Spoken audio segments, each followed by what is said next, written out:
Good afternoon, Rotarians.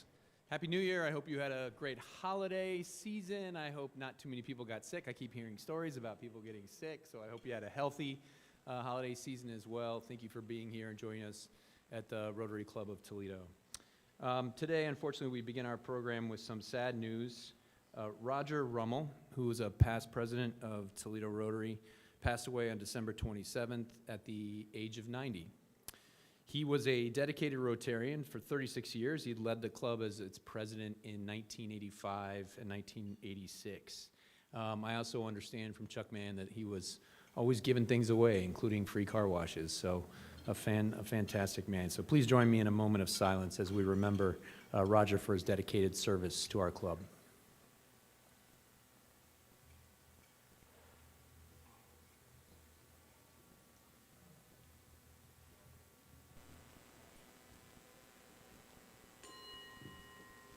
Thank you. I'd like to acknowledge this month's sponsor.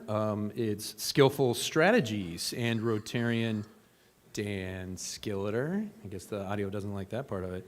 Rotarian Dan Skilleter for his support. Dan, are you in the room? Where? There you are, Dan Skilleter.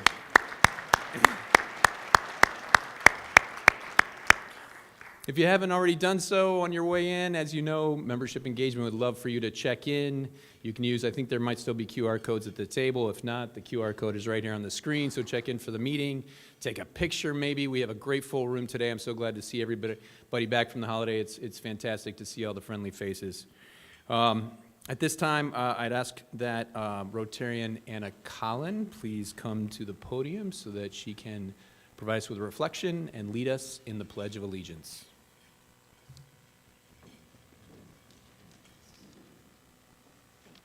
Thanks for leaving it up here. Hello. Eternal source of light and life, as the dawn of the new year unfolds, we pause in gratitude for the gift of time, for the lessons of the past, and the promise of what lies ahead. Bless our minds with clarity, our hearts with compassion, and our hands with the strength to build what is good and lasting. May peace be the path beneath our feet, kindness the language upon our lips, and love the banner we carry into every day.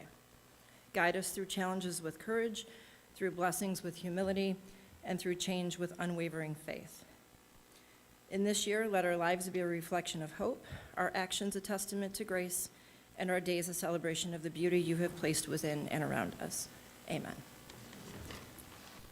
I pledge allegiance to the flag of the United States of America and to the republic for which it stands, one nation, under God, indivisible, with liberty and justice for all.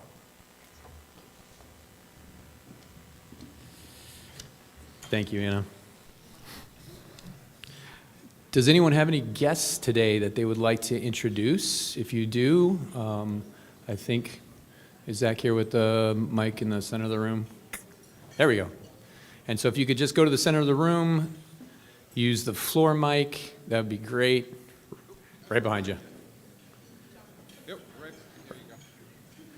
The only problem is my guests are still sitting in their chairs, but that's great. Oh, that's okay. They can wave. They can wave. Bill That's all right. Fall and Tom Killam, who are board members of today's organization, so they will be eager to hear what the program transpires. Great. Thank you for joining us.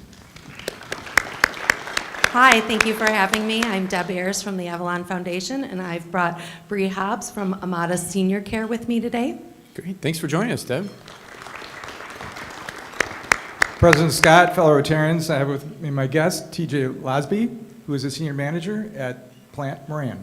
Oh, excellent. Thanks for joining us today, TJ. Appreciate it. Thanks, Brent. Hi, I'm Raina Dawson, attorney at law. I'm here representing Andrew March, Toledo Law, class of 1995, returning to Toledo, Ohio, and he's excited about Rotary. Wink, wink, I don't know. Great. Future Rotarian. Thanks for joining us, Andrew. Excellent, great. And I'd also like to acknowledge that we have several visiting Rotarians with us today. The district governor nominee, Lee Peters, has joined us today. Thanks for coming, Lee. And our Rotaractors, you see them all the time, but they're here with us today too. Hank Thomas is here, Noah Fox is here, I think Allison Kaur is here. There's Allison right there, yeah, so thank you for joining us today, guys, appreciate it. All right, excellent. All right, to start the new year, I'd like to welcome several new Rotarians to the Rotary Club of Toledo. We have Larry Butts from the Josh Project, who's joined us, BJ Gall, Frames Pest Control, Kevin Hoffman from the Lucas County Board of Developmental Disabilities, and Nate Reed has joined the Epilepsy Center's corporate membership. So please join me in welcoming those new members.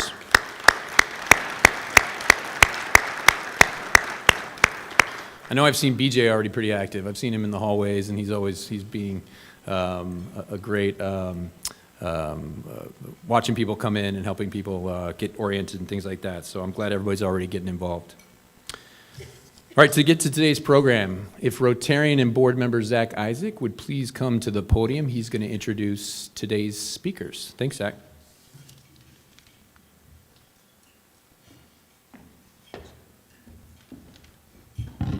There is one more board member here. Mike Beasley is on their board.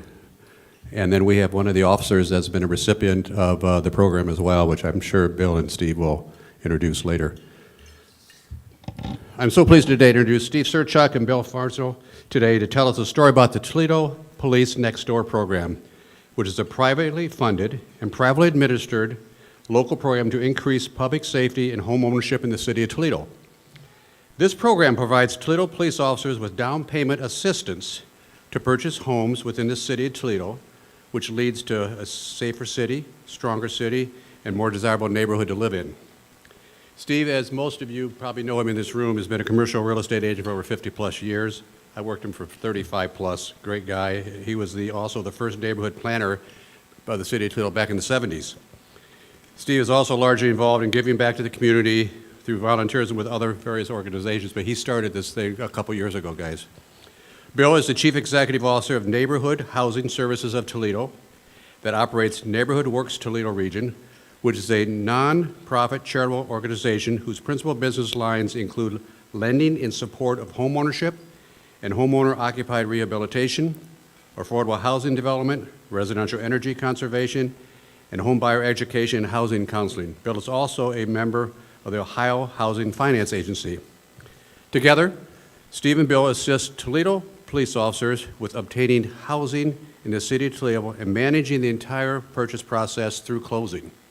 Please welcome Steve and Bill to hear more about this unique program that benefits our police officers within the city of Toledo.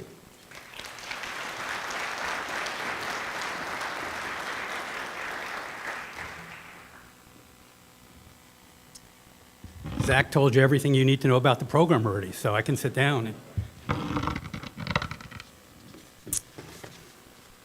Since Zach told you a little bit about me, I'd like to know a little bit about you.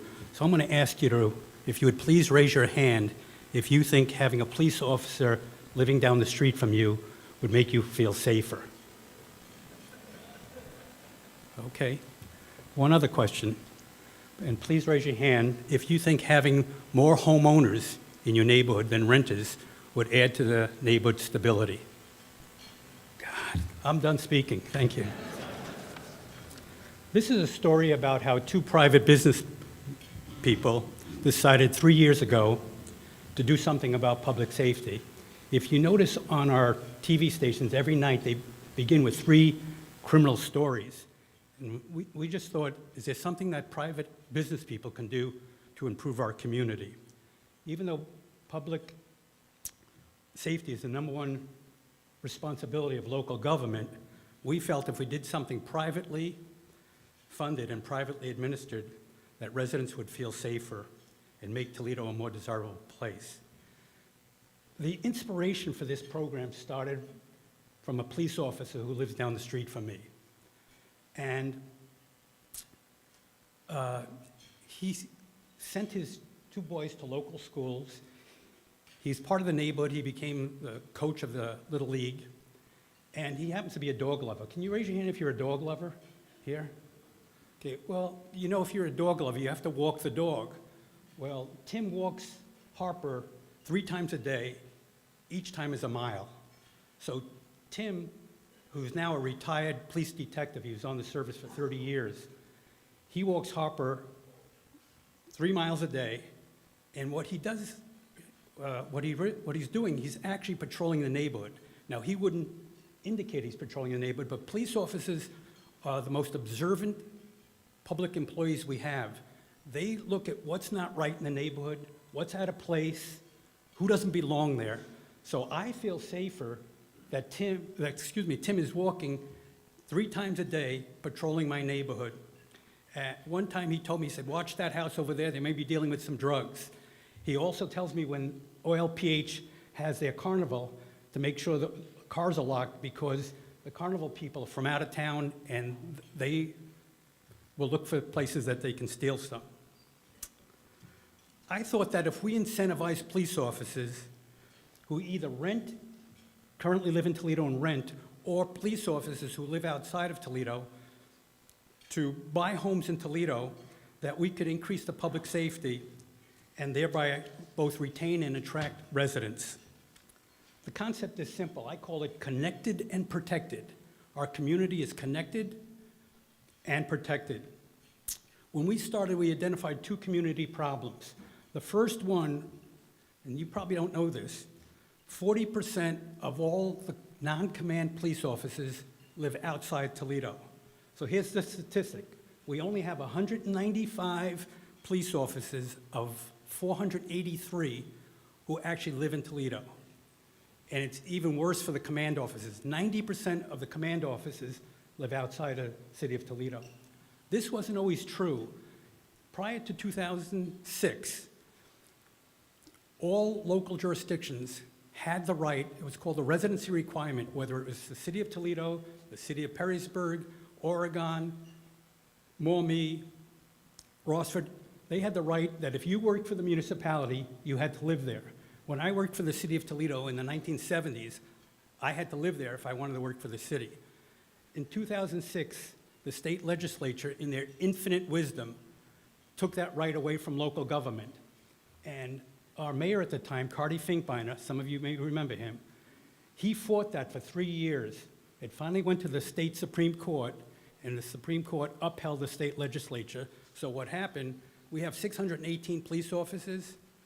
Very few live in the city of Toledo anymore, plus many other city workers. So that was our number 1 community problem. The number 2 community problem we identified was in 2000, we had 60% of the people who lived in Toledo were homeowners. Today, we're under 50%. So again, the question I asked you before, what creates more stable neighborhoods? Homeowners. We're going in the wrong directions. So we set up 2 goals originally. We wanted to help ensure that more of the Toledo police officers who actually serve Toledo live in Toledo. And secondly, we wanted to increase home ownership by the police officers who either currently live outside or rent. So how are we going to do this? We decided that we would give each police officer $25,000 as a down payment to help them buy a house. Here's another statistic for you. The average home in Toledo today is $148,000. So we were giving these officers $25,000.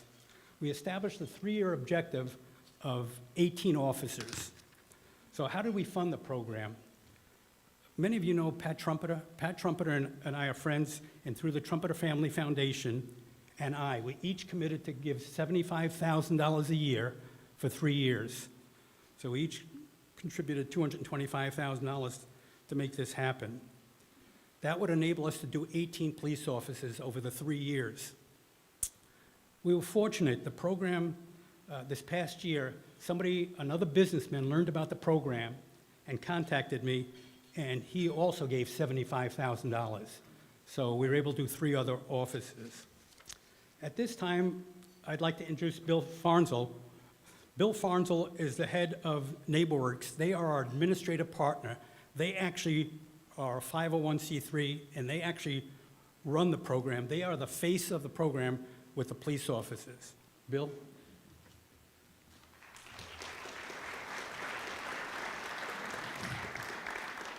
I have a face. Yeah, I have a face for radio, so that's good. Hey, good afternoon. It's my honor to speak before you today about impact and permanent community change. But before I get into that, I'd like to recognize 2 of my associates that are really the nuts and bolts of how this operates, Alicia Sawyer and Lee Roth. I'd like you both to stand up and be recognized.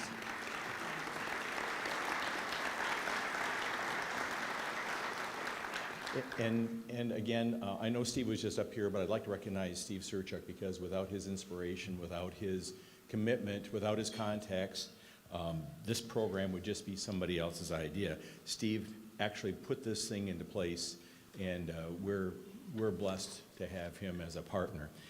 NeighborWorks Toledo Region is honored to have been selected as the administrator for this program. We've been in business in Toledo since 1977, and our initial purpose was to help people repair their homes or actually help them buy homes. And in order to do that, it was a loan program. And so we have to hold and maintain an Ohio license to conduct this lending activity. We learned early on that the success of the borrower is based on how educated they are going through the process. So it sounds kind of strange that the success of a home buyer would be a goal, but actually success of the home buyer is key to their financial stability. And when they understand what they're going through, then they are able to protect themselves during the most vulnerable times during their life as a homeowner. There are qualifications in place to ensure quality education. That's what we're all about. All of our Financial Opportunity Center coaches are HUD Housing Counseling certified. Many of them also hold a lending license. And the idea is to guide prospective home buyers through the process so they're not surprised by anything that happens. NTR's involvement in the Toledo Police Next Door program is a natural fit, because police officers are real people too, and they have the same needs, they have the same goals, and they have the same need to have that education behind them. The process for the Toledo Police Next Door program begins with an initial contact with Ms. Sawyer, and we fill out an intake form. We gather points of information about the officer, primarily to find out how ready they are to buy a home. This intake form then is passed on to a secret advisory committee. They look it over and they select officers based on maximum impact. So there are qualitative points, but it's maximum impact.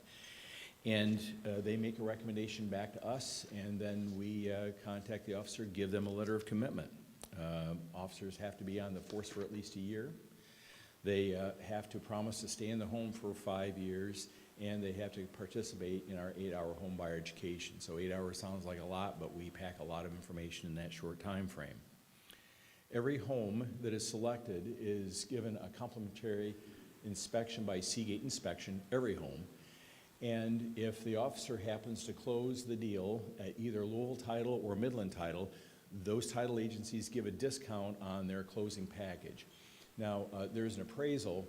Typically, there's a private lender involved, and that lender cannot pick and choose the appraisal company.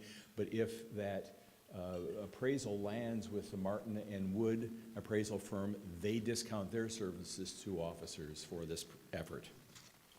A notice of commitment is given to the officer, and the closing date is set, and we show up with the money. Easy, easy. Money's provided as a grant, but we take back a promissory note and a second mortgage that's recorded to ensure that the officer fulfills their obligations to stay in the home and to remain in good standing with the force.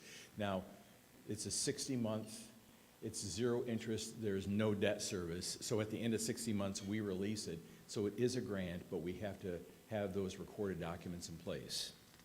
It's all pretty simple because it's privately funded. There are no strings attached to it. The only string is that they must buy a home inside the city of Toledo. And the only thing that we do is we make sure that the home they're looking to buy, they can financially handle. We don't want an officer going into a transaction and being upside down financially. So we make that check, but other than that, it's closing, and we look for officers that have a purchase contract or have been in the process of looking for a home so we can close quickly. Easy to say. But private funding is the key to the success. The Toledo Blade published an article, Sunday Blade, it was December 27th, written by Ms. Momini, who is here. And I am quoted as having said that law enforcement is viewed as an institution, but when you come face to face with an officer as your neighbor, there's an interdependence that is established where interactions become personal. That process weaves the person and the profession into the neighborhood, and every time that happens, our community is strengthened. There's another aspect that I believe takes place, and that's permanent change. I've been blessed by being able to spend the last 40-plus years in the community development field in this community. And when we were interviewing with the Blade writer, she said, well, gee, 40 years, you've probably seen everything. And I said, well, not exactly. Every week I get surprised by something new. But she was asking me, you know, what can we expect? And I said, well, you know, what I've seen more likely is it's recycled ideas. It's ideas based on what the new generation of community developers think is the greatest, next best thing using tax dollars. And it's a program that's initiated and then it fades. And my belief is it fades because there's never enough tax money to support all the grand ideas that are put into place. The Toledo Police Next Door program breaks that cycle because it's based on private funding and it's based on relationships that are established between officers and their neighbors, mutual interest and long-term commitments and relationships and friendships. And I think that as we look at community development in the future, we need to make sure that there's an interdependence and there's a mutual voluntary association because that strengthens the neighborhood. Permanent change is worth this investment. Thank you for your attention.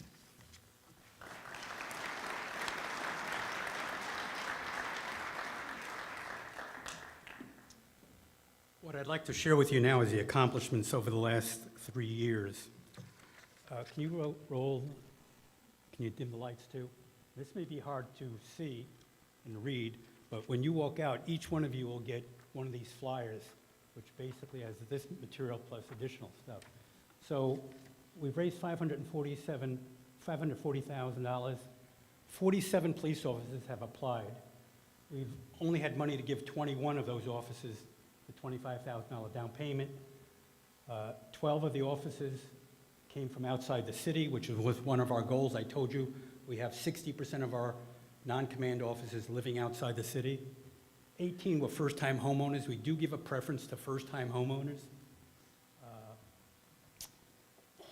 This breaks down. We have 16 male buyers, 5 female buyers. Breaks down by race. Can you hit the next slide, please?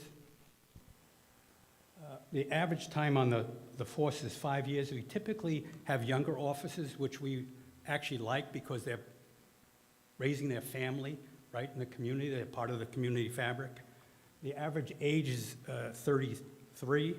This is interesting. I told you before, the average home in Toledo is $148,000. The average home purchased by the police officers is $184,000. Also, the interest rate, as many of you know, is 6.8%. And as Bill mentioned earlier, we do not require the policeman to live any place except in the city of Toledo. So the police officers, these 21 officers, have moved into 7 different zip codes in our community. Where do we go from here? And again, I told you, you'll get a copy of this. Would you run the video? You're going to see some videos, comments from some of the police officers. Could you run that, please? Can you roll? Hopefully you can hear that. You have a care for the city as a police officer, but you have a deeper one once you realize that it's your community. You know, it's not just a community that you swore to protect and serve. It's now your community that you swore to protect and serve. It's just it's a deeper connection, and it's, you know, and without this grant, we never would have thought about moving into the city of Toledo. Honestly, I mean, we wanted to be Michigan, and it was because of this grant that we even decided to look in the city of Toledo. Now that I've been living in the city, I'll be attending the block watch meetings in my area, and I've now switched to the Scott Park Station where my house will be. That way I just have a little more connection to the community and a little more care for that area. Yeah, this is forever home. That's why no more moving. This is for forever. I've been with the city of Toledo as a police officer for 5 years, and I think that this program couldn't have came at the best time for me. I feel like I got a little seasoned with the job, and I just was ready for an upgrade in my life. I wanted a house for me and my son and my dog. And I just couldn't wait to get out of apartment lifestyle. Wanted to have something that I can own, to show my son, that this is ours and we can do like renovations to it, make it fun. Because I would have probably waited like a couple more years to buy a house if it wasn't for this. So if you're friends with like your neighbors and stuff like that, and they can feel safe like knowing that they have like, a trained person who can protect the neighborhood and stuff like that. Like, I know if I wasn't a cop and my neighbor was, I'd feel a lot safer at sleeping at night. I found like the perfect place, so.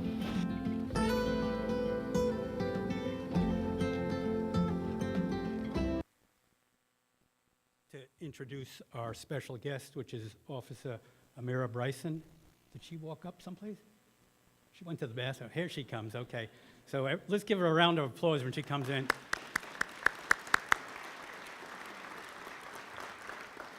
Officer Bryson was was the 7th of the 21 officers that we gave the down payment.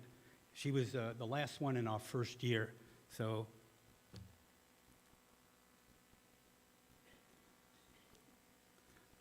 After she speaks, I have some closing comments.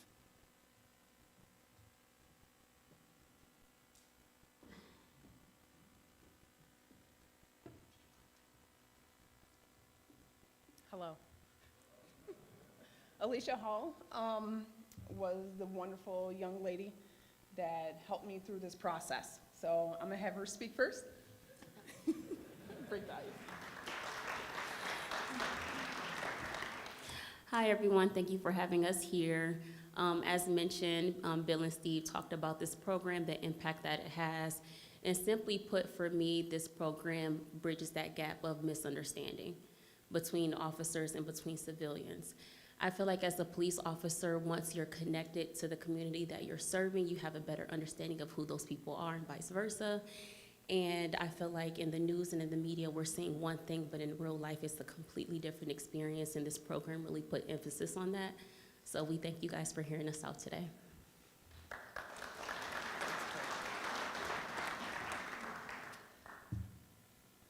I am Officer Bryson. Okay, I talk kind of loud. So, can you all hear me? Okay. Is this better? Okay. I've been on the department for 7 years. I spent 3 years looking for homes. It got to the point where I was in backyards and I was told that houses sold, that I needed to get off the property.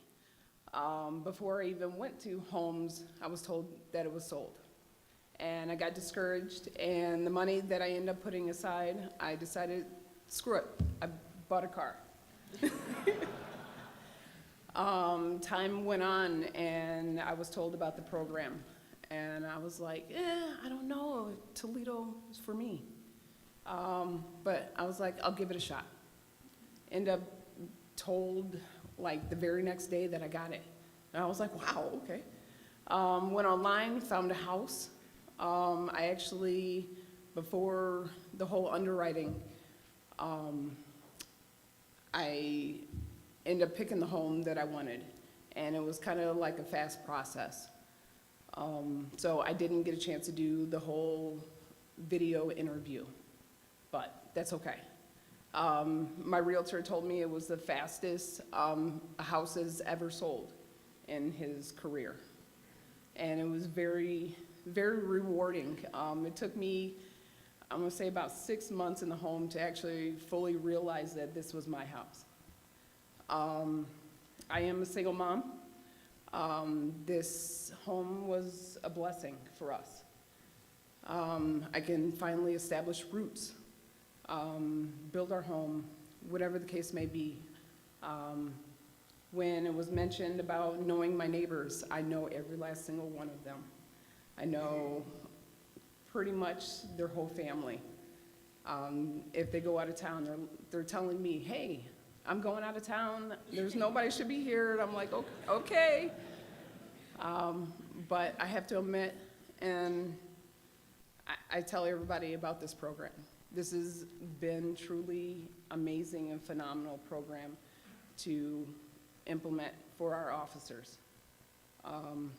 And I thank each and every one of you that have made this come a reality.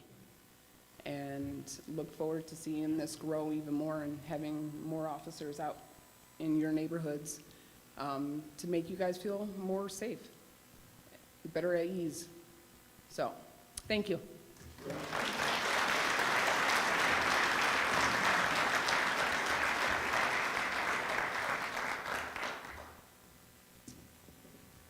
So you've seen and heard it directly from the police officers, how they feel about the program and what it means to them.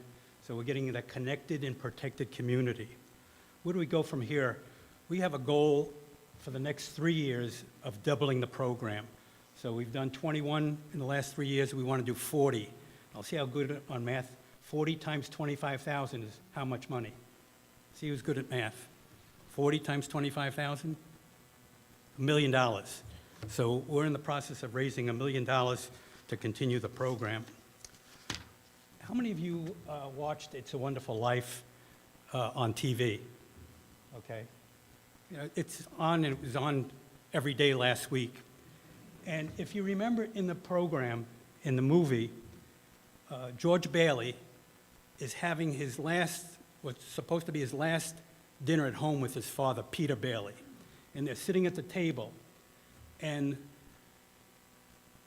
George Bailey says to his son, George, would you consider after college coming back and running the Bailey Building and Loan Association? And George Bailey says, if you remember, he says, gee, Dad, I want to do something, I want to design buildings, I want to build bridges, I want to do something really important. At which time his father says, in a small way, we are doing something important. We're satisfying the fundamental urge that's deep in the race for a man to want his own roof, walls, fireplace, and a house. He said, we are helping to get these things for the people in Bedford Falls. So in a small way, the Police Next Door program is doing something significant and important for both public safety and home ownership here in Toledo. Thank you.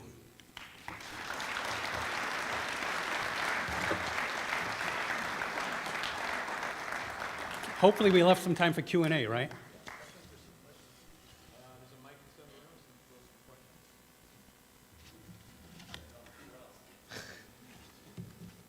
So if you know any police officers who live outside Toledo or rent in Toledo, have them call Bill or Alicia, and we'll get them on the going to be a homeowner here. All right. Hello. Thank you. I know you can't see me. I'm right here. Okay. Julia Hage, lovely to meet you. Great job. Wonderful to have you. Thank you, Zach, for suggesting this program. It has been very informational. I wanted to ask, you showed some statistics around the folks who have been approved for the program, and I was curious if it was fairly representative of the full 600 or so police officers, if you're seeing some comparative data from the folks who are on the force versus the folks who are applying for the program. That's a good question. We don't know. Okay. We don't know. We had a variety of officers. Again, they have to be on the force for at least a year, and they have to be in good standings. And we vet every officer with the police department once we have the application to make sure they're in good standing. But there have been a variety of officers. From the first year, we had mostly younger officers who'd been on the force for 2 or 3 years. This third year, we've had a lot of officers who've been on the force for 11 or 12 years apply. And again, 12 of those officers have come from outside of Toledo into Toledo. And we made the decision also that we would not only fund those people, but people like Officer Bryson, who lived in Toledo, who made a commitment to Toledo, but couldn't afford a house in Toledo. So we made the decision that we were going to fund them too. Marvelous. Thank you very much. Hey, Max Reddish, I'm with Danbury Realtors. I don't have a question so much as a comment. I can vouch on this. I had the privilege of helping a Toledo police officer last year who utilized this program, and I can speak for certain that this grant was critical in helping his family, who had been living in an undersized home in Oregon, Ohio. It helped he, his wife, their 3 kids and 2 dogs moved into a very nice home that was more suited to their size, and now they're closer to work in a very nice neighborhood, and this is what helped them get them there. So thank you very much for your efforts and all of your partners as well.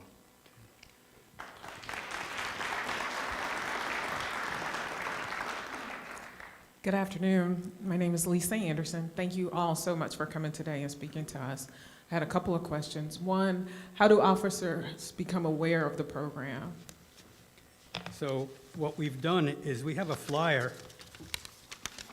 That's the flyer the policemen get, and we distribute this directly to police officers, through the union, through the academy, through delivering this to actually the police stations. So most of the police officers say they know about this at this point. We've actually done, we've asked the city to help us do a direct mail to officers also, which they told us they have done. So that's how we get the word out. Each year we print another one of these. This was from 2025, but it talks about the eligibility and how the program works, and to call Alicia. Great, thank you. And my second question, Bill mentioned that people are selected based on where you can get the maximum impact. What does that mean? Is that the maximum impact for the community that they live in, the maximum impact for the officer and their family, the maximum impact for what? Yeah, I think that was overstated a little bit as far as maximum impact. We asked them questions how ready they are to buy a home. So we asked them, do they have any savings? Are they pre-approved for a loan? They have a house in mind. Those are what the impact that they meant. Since it doesn't Now, seem one like other thing, anybody else I'm has a sorry, do you have another question? One last question. I've seen programs like this in other cities, and sometimes officers are incentivized to move into neighborhoods where there might be more precedents of crime or issues in those communities. Is there any thought given to that beyond just saying move into Toledo? When I first came up with the idea of this program, I went on the internet, as we all do, and see what else is going on. There are a number of programs like this in the country. They're all government run, they're all government funded, and they all tell the police officers where they have to live. We decided to do just the opposite, privately funded, privately administered, no political influences that you have to live here. And so the police officers decide where they want to live. We're just happy that they've chosen to live and become part of the fabric of Toledo. So no, we don't tell them where to live. Every other program that I've seen tells the police officers where they have to live. That reminded me of a program. Mercy Hospital had a program a number of years ago. I don't know if they still have it, so St. V's, that they would give a down payment, I think it was $7,000 or $8,000, to anybody who worked at St. V's, but they had to live in that neighborhood.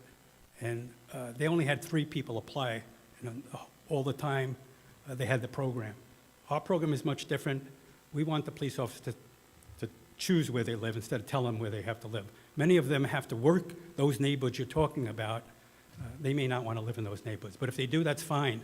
We did have one officer who was patrolling East Toledo who wanted to buy a house in East Toledo, but with that officer, what happened, somebody in his family left him a house in Oregon, so he stayed in Oregon. So, any other comments, questions? Yeah, I have one more. Thanks, Steve, for being here. I think down payment assistance programs are awesome. I've been involved with them in my past. Quick question is your collaboration with NeighborWorks. And I heard you say that a lot of people that these officers have, do they have savings? Have they picked a house, that kind of thing for this granting program? Are you asking NeighborWorks at all in your collaboration to teach housing readiness? I think maybe as part of that, as part of this process? Absolutely, and maybe you missed it, but maybe I did. One of the requirements is that they have an 8-hour home ownership class, so they know how to turn off the water if it's flooding. Well, I was thinking more about the preparedness, credit ratings, all of that. Savings plans, that whole process of going through purchasing a house. Yeah, they do all of that. All that. And what was interesting, I'll tell you one other story and then I'll let you go. We had one officer apply, and she had some credit issues. And so it looked like the bank was going to turn her down. But fortunately, she was dating another police officer. And so we got him to apply, and we were able to make a 2-for-1. So we got a man and a woman bought the house together, and they were able to do that. So that's how we got over that little credit issue with that police officer. So thank you for the time.